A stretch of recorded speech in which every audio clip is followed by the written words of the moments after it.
কোরআনের ভিতরে তিন ধরনের প্রতিবেশীর কথা উল্লেখ আছে, খুব খেয়াল করেন। কোরআনে কয় ধরনের প্রতিবেশীর কথা উল্লেখ আছে? তিন ধরনের প্রতিবেশীর কথা উল্লেখ আছে। সূরা নিসা আয়াত নাম্বার 36 আল্লাহ বলেছেন, ওয়াল জারি যিল কুরবা, অর্থাৎ এমন প্রতিবেশী যে তোমার খুব কাছে, এমন প্রতিবেশী যার ঘরের দেয়াল নিজের ঘরের দেয়ালের সাথে মিলিত না, বরং একটু দূরে, অর্থাৎ দূরবর্তী প্রতিবেশী। আর প্রথমটা হলো নিকটের, একেবারে নিকটতম প্রতিবেশী। 3 নম্বর হলো ওয়াসাহিবি বিল জামবি। ওয়াসাহিবি বিল জামবি হলো ক্ষণিকের সাথী। কোথাও চলতে ফিরতে, বাস, ট্রেনে কিংবা বিমানে সফর করতে আমার পাশের সিটে যিনি বসছেন, উনি আমার সফরের সাথী, ক্ষণিকের সাথী, উনি আমার প্রতিবেশী। এই 3 ধরনের প্রতিবেশীর কথা কোরআনের মধ্যে এসেছে। আর প্রতিবেশীর হক বিভিন্ন দিকে লক্ষ্য করে, প্রতিবেশীর হকের দিকে লক্ষ্য করে প্রতিবেশী আবার 3 ধরনের, খুব খেয়াল করে। 1 নম্বরে হলো অনাত্মীয় প্রতিবেশী, বিধর্মী প্রতিবেশী, যে অনাত্মীয় অর্থাৎ আত্মীয় না, মুসলমানও না, এমন প্রতিবেশী। আত্মীয় না, মুসলমানও না, কিন্তু সে প্রতিবেশী। এই প্রতিবেশীর একদিক থেকে হক আছে, প্রতিবেশী হওয়ার হক সে আমার কাছে পায়। 2 নম্বর হলো অনাত্মীয় মুসলিম প্রতিবেশী, তার 2 ধরনের হক আছে। মুসলিম হওয়া হিসেবে একটা হক, আর প্রতিবেশী হওয়া হিসেবে আর একটা হক। 3 নম্বর হলো মুসলিম আত্মীয় প্রতিবেশী। এরকম মানুষের 3 দিক থেকেই হক আছে একজনে আরেকজনের উপর। মুসলিম হওয়া হিসেবে, আত্মীয় হওয়া হিসেবে এবং প্রতিবেশী হওয়া হিসেবে। এই জন্যই তো বলা হয়ে থাকে যে প্রতিবেশী চাই মুসলিম হোক, কাফের হোক, নেককার হোক কিংবা ফাসেক হোক, বন্ধু হোক কিংবা শত্রু হোক, দেশি কিংবা পরদেশি হোক, সে উপকারী হোক কিংবা ক্ষতি সাধনকারী হোক, সকলেই আপনার প্রতিবেশী হিসেবে আপনার কাছে কিছু হক পায়। সবাই প্রতিবেশী হিসেবে একই রকম, প্রতিবেশী হওয়ার কারণে সবাই একই রকম। একজনে আমার শত্রু তাই বলে সে আমার প্রতিবেশী না, বা প্রতিবেশী হিসেবে সে আমার কাছে হক পায় না। মুসলিম অমুসলিম, শত্রু মিত্র, একেবারে সকলেই প্রতিবেশীর হকের ব্যাপারে সকলেই সমান। প্রতিবেশীর হক আদায় করা লাগবে। হাদিসের মধ্যে এসেছে, কাল হাসরের ময়দানে আল্লাহ সুবহানাহু ওয়া তাআলার দরবারে বান্দার হকের ব্যাপারে প্রথম যেই অভিযোগটা উঠবে সেটা হলো প্রতিবেশীর হক। প্রথম যে মামলা দায়ের হবে সেটা হলো প্রতিবেশীর হক। একজনে আরেকজনের হক আদায় করেছে কি করে নাই, এই ব্যাপারে প্রথমে হিসাব হবে। এই জন্য প্রতিবেশীর হক আদায় করা লাগবে। প্রতিবেশীর হক কি? প্রতিবেশীর হক বলতে কি বোঝায়, খুব খেয়াল করেন। প্রতিবেশীর 1 নম্বরে হলো তার খোঁজ খবর রাখা, বিপদ আপদে এগিয়ে যাওয়া, একে অপরের সুখে দুঃখে শরীক হওয়া, পরস্পরে হাদিয়া আদান প্রদান করা, অসুস্থ হলে সেবা শুশ্রূষা করা, প্রতিবেশীর কেউ মারা গেলে সান্ত্বনা দেওয়া, কাফন দাফনে শরীক হওয়া, একে অপরের প্রয়োজনকে গুরুত্ব দেওয়া, প্রতিবেশীর প্রয়োজনকে অগ্রাধিকার দেওয়া। প্রতিবেশীর কষ্টের কারণ হয় এমন সব ধরনের কার্যকলাপ থেকে বিরত থাকা। শেষেরটা ভালো করে বোঝার চেষ্টা করি। প্রতিবেশী কষ্টের কারণ হয় এমন সব ধরনের কার্যকলাপ থেকে বিরত থাকা। প্রতিবেশীকে উপকার করতে পারি আর না পারি, তার কোনো ক্ষতির কারণ যেন আমি না হই। কয়েকটা বিষয় কিন্তু এখানে বলা হয়েছে। প্রতিবেশীর খোঁজ খবর রাখা, বিপদ আপদে এগিয়ে যাওয়া, সুখে দুঃখে শরীক হওয়া। অনেকে তো প্রতিবেশীর সুখে শরীক হতে পারে না, সুখে দুঃখে শরীক থাকে না। দুঃখের বেলায় মনে মনে ভাবে ভালোই হয়েছে, আবার সুখ দেখলেও জ্বলে যে ওর কেন এরকম শুধু উন্নতি আর উন্নতি। কিতাবের মধ্যে ঘটনা আছে, একজনে তার প্রতিবেশীকে দেখে খুব তার ভিতরে হিংসা। প্রতিবেশীর কোনো উন্নতি অগ্রগতি দেখলে তার সহ্য হয় না। তো তার সাথে খিজির আলাইহিস সালামের দেখা হয়ে গেছে। খিজির আলাইহিস সালাম উনি বলেন মুস্তাজাবুদ দাওয়া, আল্লাহর কাছে যে দোয়াই করেন সেটা কবুল হয়ে যায়। তো খিজির আলাইহিস সালামের সাথে তার সাক্ষাৎ, আর সে বলতেছে যে ভাই তুমি তাহলে আমার কাছে কি চাও? তুমি আমার কাছে কোনো আবেদন করো, আমি আল্লাহর কাছে দোয়া করে দিব, তাহলে তোমার ব্যাপারে সেই দোয়া কবুল হবে। সুযোগ পেয়ে এই লোকটা বলতেছে, হুজুর আমার জন্য আপনি দোয়া করেন, আমার প্রতিবেশী যত উন্নতি হয়, ওর তো দেখতেছি গাড়ি হইতেছে, বাড়ি হইতেছে, জায়গা হইতেছে, জমি হইতেছে, ওর যা হয় আমার জন্য তার চাইতে ডাবল হয়। দোয়া করে দিচ্ছে, দোয়া কবুল হয়ে গেছে। কিছুদিন পর আবার দেখা, কি ব্যাপার সব ঠিকঠাক মতো আছে তো? বলে হ্যাঁ আলহামদুলিল্লাহ সব ঠিকঠাক আছে। প্রতিবেশী একটা গাড়ি হইলে আমার দুইটা গাড়ি হয়ে যায়, ওর একটা বাড়ি হইলে আমার দুইটা বাড়ি হয়ে যায়, সবই ডাবল ডাবল চলতেছে। ঠিক আছে, চলতে থাকুক। কিছুদিন পরে দেখা গেল যে ওই প্রতিবেশী এক পা ল্যাংড়া হয়ে গেছে, এখন ওর দু ভাই ল্যাংড়া হয়ে গেছে। প্রতিবেশীর এক চোখ অন্ধ হয়ে গেছে, এখন এই বেটা দুনো চোখই অন্ধ হয়ে গেছে। কে বলেন এবার কেমন হইল? এই জন্য প্রতিবেশীর সুখে দুঃখে শরীক থাকা, কোন সময় তার সুখ দেখে নিজের ভিতরে খারাপ না লাগা, প্রতিবেশীর কল্যাণ কামনা করা, বলে কখনোই প্রতিবেশীর অকল্যাণ কামনা না করা, অন্যের খারাপ না চাওয়া, তাহলে সেটা আমারও হয়ে যেতে পারে। তো প্রতিবেশীর হকগুলোকে আদায় করা, বিশেষ করে প্রতিবেশীর কষ্টের কারণ হয় এমন সব ধরনের কার্যকলাপ থেকে বিরত থাকা। প্রতিবেশীর হক আদায় করাই লাগবে, কারণ আল্লাহ পাকের নির্দেশ এটা। প্রতিবেশীর হক আদায় করা, এটা কার নির্দেশ? কথা কি বুঝতেছেন ভাইয়ের আমার? একটু খেয়াল করেন, প্রতিবেশীর হক আদায় করা এটা কার নির্দেশ? সূরা নিসা 36 নম্বর আয়াত আল্লাহ পাক রব্বুল আলামিন ইরশাদ করেন, ওয়া'বুদুল্লাহ ওয়া লা তুশরিকু বিহি শাইআ ওয়া বিল ওয়ালিদাইনি ইহসানা ওয়া বিযিল কুরবা ওয়াল ইয়াতামা ওয়াল মাসাকিনি ওয়াল জারি যিল কুরবা ওয়াল জারিল জুনুবি ওয়াস সাহিবি বিল জানবি ওয়া ইবনিস সাবিল ওয়া মা মালাকাত আইমানুকুম ইন্নাল্লাহা লা ইউহিব্বু মান কানা মুখতালান ফাখুরা। সূরা নিসা এই আয়াতের ভিতরে আল্লাহ পাক রব্বুল আলামিন নির্দেশ দিয়েছেন, বান্দা তোমরা আমি রবের ইবাদত করো। কার ইবাদত করো? এটা আমার সাথে বলেন, কার ইবাদত করো? আল্লাহর ইবাদত করো। ওয়া'বুদুল্লাহ, তোমরা আমি আল্লাহর ইবাদত করো।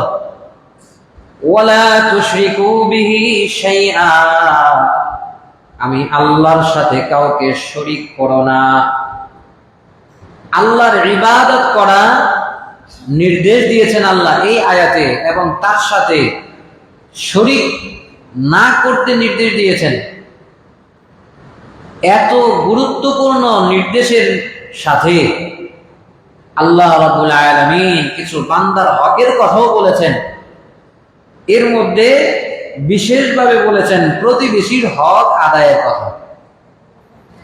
আল্লাহর ইবাদতের মতো গুরুত্বপূর্ণ নির্দেশের সাথে প্রতিবেশীর হক আদায়ের নির্দেশটা যেহেতু যুক্ত করে আল্লাহ বর্ণনা দিয়েছেন কোরআনে, এর দ্বারাই প্রতীয়মান হয় যে প্রতিবেশীর হক আদায় করা কতটুকু গুরুত্বপূর্ণ। ইবাদত করা যেমন গুরুত্বপূর্ণ, শিরক থেকে বাঁচা যেমন গুরুত্বপূর্ণ, প্রতিবেশীর হক আদায় করাটাও ঠিক তেমনই গুরুত্বপূর্ণ। কথাটা বোঝা যাচ্ছে? আল্লাহ নবী সাল্লাল্লাহু আলাইহি ওয়াসাল্লাম বলেন, হযরতে জিবরাইল আলাইহিস সালাতু ওয়াস সালাম আমাকে প্রতিবেশীর হক আদায় সম্পর্কে এত বেশি গুরুত্ব দিয়েছেন।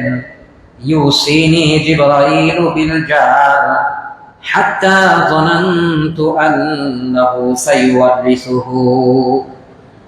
আল্লাহর নবী বলেন, জিবরাইল আমাকে এত বেশি নির্দেশ দিয়েছেন প্রতিবেশীর হক আদায় করার জন্য, আমি ধারণা করলাম প্রতিবেশীকে কি আমার ওয়ারিসি বানিয়ে দেওয়া হয় কিনা, প্রতিবেশীকে কি আত্মীয় স্বজনের মতো ওয়ারিসি বানায় দেওয়া হয় কিনা।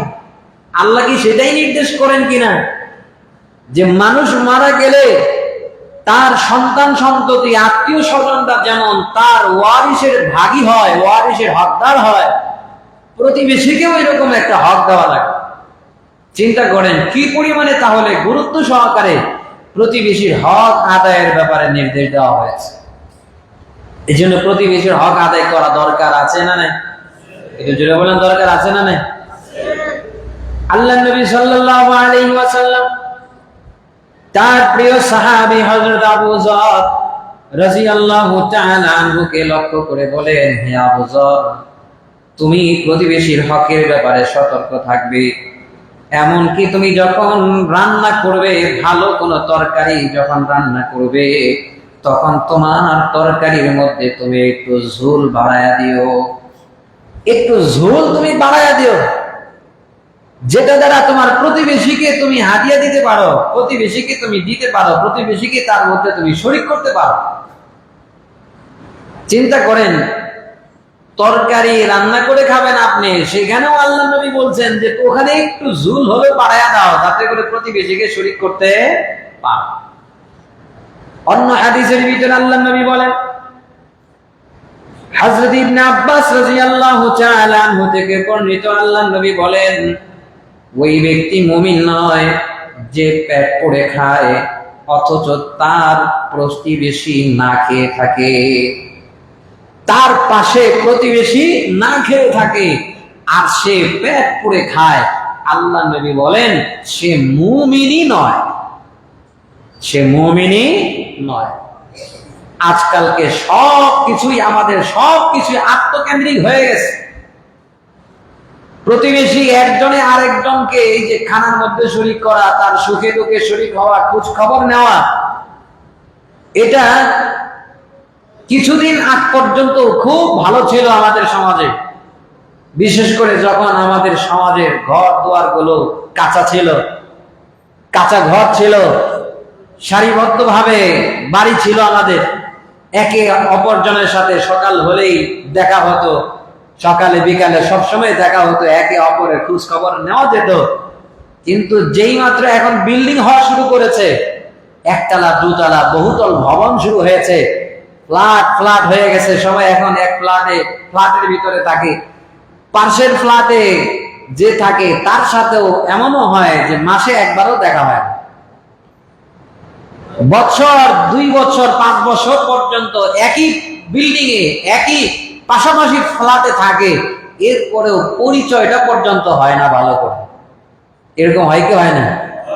তাহলে এই যে নব্য সভ্যতা যেগুলো এসেছে, এগুলোর দ্বারা আমাদের প্রতিবেশীর সাথে যে একটা হৃদ্যতা সম্পর্ক ছিল, মহব্বতের সম্পর্ক ছিল, এইগুলোর মধ্যে ভাড়া বসছে। এই সভ্যতা যেটা ইসলামের সভ্যতা ছিল, একজনে আরেকজনের সুখে সুখী হওয়া, দুঃখে দুঃখী হওয়া, একজনে আরেকজনের সুখ ভাগাভাগি করা, দুঃখ ভাগাভাগি করা, শেয়ার করা, এটা এখন খুবই দুষ্কর হয়ে গেছে। এখন আমরা সব আত্মকেন্দ্রিক হয়ে গেছে। এক ফ্ল্যাটের ভিতরে যদি খাসি মাইরা গরু মাইরাও খাওয়া হয়, আরেক ফ্ল্যাটের খবর থাকে না। উপর তলায় মনে করেন গরু মাইরা খায়, নিচের তলার গরিব মানুষগুলো তাদের আর কোনো খোঁজ খবর নেয় না। আল্লাহ মাফ করুক, এই যে কুরবানি আসতেছে, কুরবানির মধ্যেও এমনও দেখা যায় অনেক সাহেবরা আছেন, গরু জবাই করে বিল্ডিং এ নিয়ে ঢুকে নিচের তলায় ফকিররা এসে ওই কি বলে গেটের করা নাড়তে নাড়তে এক সময় নিরাশ হয়ে চলে যাইতে হয়। হয় কি হয় না? আবার ফ্রিজ তো আছেই, প্রয়োজনে কুরবানির সামনে ফ্রিজ আরো বড় করে কিনি। কারণ কি, বড় গরু কুরবানি দিতে হবে, সব ঢুকাইতে হবে। আল্লাহ নবী কি বলেছেন? তোমার প্রতিবেশীর জন্য প্রয়োজন হলে একটু তরকারি যদি দিতে না পারে, একটু ঝুল বানায় দাও, এটা দিয়েও তুমি প্রতিবেশীকে শরীক করো। প্রতিবেশী না খেয়ে আছে আর তুমি পেট পুড়ে খাইতেছ, তুমি মুমিনই হতে পারো। এই জন্য প্রতিবেশীর হক আদায়ে খুব সতর্ক থাকা লাগবে। আল্লাহ আমাদেরকে সেই তৌফিক দান করুন, সকলে বলুন আমিন। আল্লাহ নবী সাল্লাল্লাহু আলাইহি ওয়াসাল্লাম বলেন, আল মুসলিমু আখুল মুসলিম লা ইউযলিমুহু ওয়া লা ইউসলিমুহু ওয়া মান কানা ফি হাজাতি আখিহি কানা আল্লাহু ফি হাজাতিহি ওয়া মান ফারাজা আন মুসলিমিন কুরবাতান ফারাজাল্লাহু আনহু কুরবাতান মিন কুরবাতি ইয়াউমিল কিয়ামাহ ওয়া মান সাতারা মুসলিমান সাতারাহুল্লাহু ইয়াউমাল কিয়ামাহ। আল্লাহ নবী বলেন, মুসলমান হলো মুসলমানের ভাই, একে অপরের ভাই, সুতরাং একজনে আরেকজনের উপরে জুলুম করবে না। কোন জালেমের হাতে তার অপর ভাইকে সে সুপর্দ করবে না, বরং সে তার ভাইয়ের প্রয়োজনে সে আগায়া যাবে। কোন ভাই যদি কোন মুসলমান ভাইয়ের যদি প্রয়োজন পুরা করে, আমার আল্লাহ তার প্রয়োজনকে পুরা করে দিবে। ওমান ফাররাজান মুসলিমিন কুরবাতান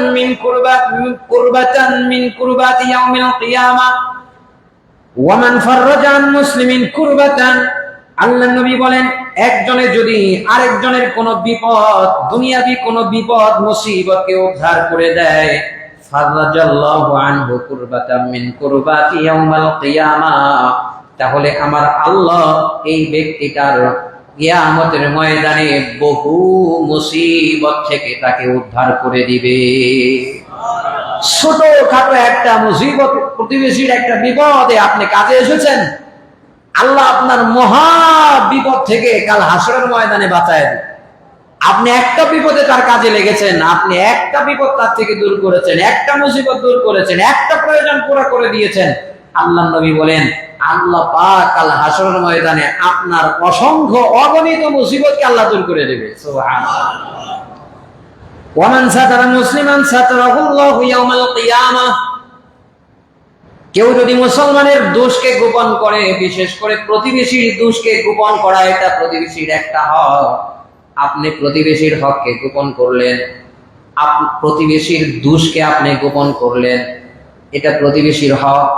আপনি প্রতিবেশীর দোষকে গোপন করার কারণে আপনার ভিতরে যে দোষ আছে, এই দোষটা আল্লাহ তাআলা গোপন করে দিবে।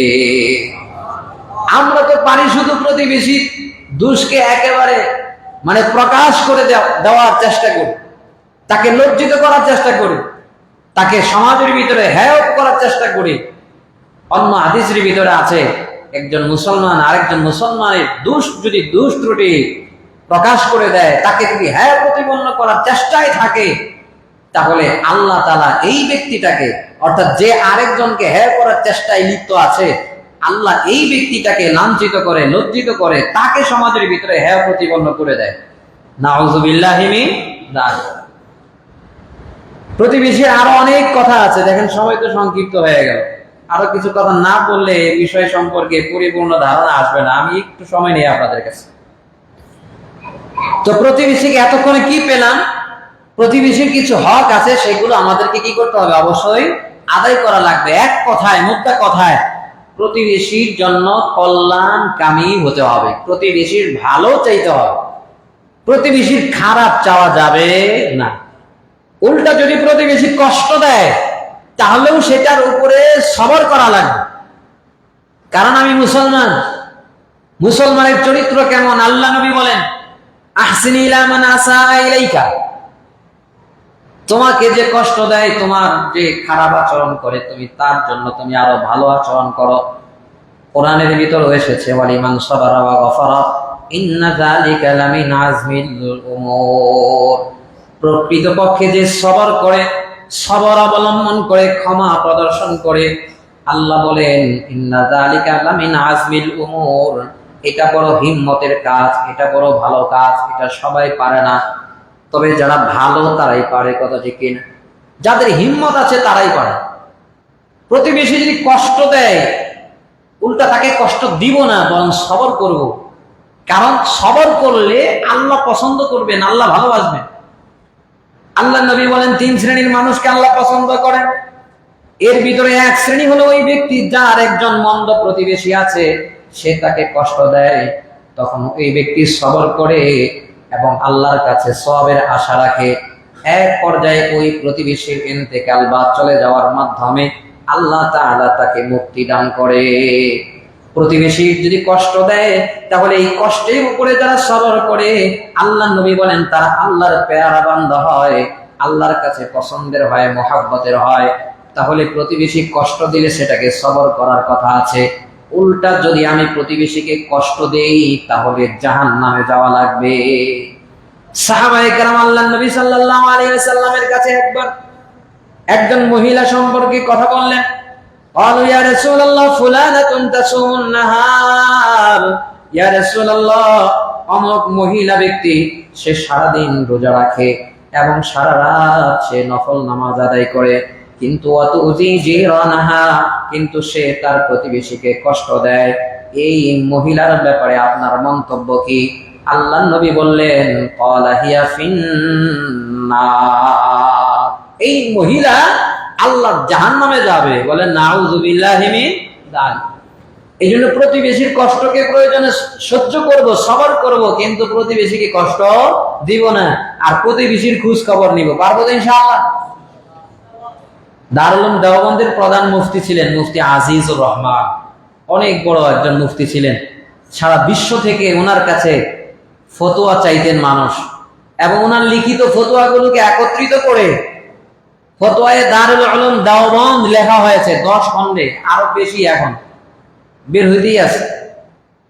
তো এই মুফতি আজিজুর রহমান, আল্লাহ তাআলা ওনার কবরকে নূর দ্বারা ভরে দেন, সকলে বলেন আমিন। উনি প্রতিবেশীর খবর এমন ভাবে নিতেন, এত বড় মুফতি সাহেব ছিলেন, এত বড় আলেম ছিলেন, দারুল উলুম দেওবন্দ মাদ্রাসার প্রধান মুফতি। বলে উনার বাড়ির পাশে কিছু বিধবা ছিল, বিধবা। উনি যখন বাড়ি থেকে বের হতেন, মাদ্রাসায় যেতেন, তাদের কাছে যেতেন, জিজ্ঞাসা করতেন যে বোন কিংবা যে পরিচয় হোক, ওই পরিচয়ে বলতেন যে তোমাদের কোনো প্রয়োজন আছে কিনা, তোমাদের যদি কোনো প্রয়োজন থাকে, তোমাদের তো পুরুষ লোক নাই, তাহলে আমাকে বলো, আমি বাজার থেকে তোমাদের সেই প্রয়োজনকে পুরা করবো। তো মহিলারা বলে দিত, মনে করেন কেউ কাঁচামরিচের কথা, কেউ টমেটোর কথা, এটা সেটার কথা, বাজারের কথা বলে দিত। তো উনি দারুল উলুম দেওবন্দে চলে যেতেন, আসার সময় ওগুলো বাজার করে নিয়ে আসতেন। আবার এর ভিতরে দুই একটা যদি ভুলও হয়ে যেত অনেক সময়। আনার পরে কেউ বলতো, হুজুর আনতে বলছে কাঁচামরিচ, আনছেন পেঁয়াজ, আনতে বলছে এটা এতটুকুন, আপনি এতটুকুন আনছেন। তো উনি বলতেন, একেবারে হাসি মুখেই বলতেন যে আচ্ছা আচ্ছা ঠিক আছে, তোমাদের কোনটা ভুল হয়েছে সেটা আমাকে দাও, আমি সেটা আবার পরিবর্তন করে এনে দেব। তো উনি এটাকে আবার পরিবর্তন করে বাজারে গিয়ে, নিজে গিয়ে বাজারে গিয়ে ওইটাকে পরিবর্তন করে এনে দিতেন। চিন্তা করেছেন? যিনি হলেন দারুল উলুম দেওবন্দের প্রধান মুফতি, যার কাছে সারা বিশ্ব থেকে ফতোয়া চাওয়া হয়, যার পায়ে চুম্বন করার মতো মানুষের অভাব নাই, যার ভক্তবৃন্দের অভাব নাই, উনি একজন প্রতিবেশীর সামনে মাথাকে নত করতেছেন, তার প্রয়োজন পুরা করার জন্য নিজে প্রয়োজনে বাজারে যাইতেছেন। কারণ কি? চিন্তা করে। আল্লাহর নবীর হাদিস আছে, আস-সাই আলাল আরমালা কাল মুজাহিদি ফি সাবিলিল্লাহ, আপনার প্রতিবেশী কেউ বিধবা আছে, প্রতিবেশী কেউ অসহায়, আপনি তার খোঁজ খবর নিতে গিয়ে আপনি একটু সময় ব্যয় করলেন, চেষ্টা করলেন, আল্লাহ আপনাকে আল্লাহর রাস্তায় জিহাদ করার মতো নেকি আপনার আমলনামায় দান করবে। এই জন্য প্রতিবেশী অসহায় দরিদ্র যারা, বিশেষ করে তাদের খোঁজ খবর আমাদের বেশি বেশি নেওয়া দরকার।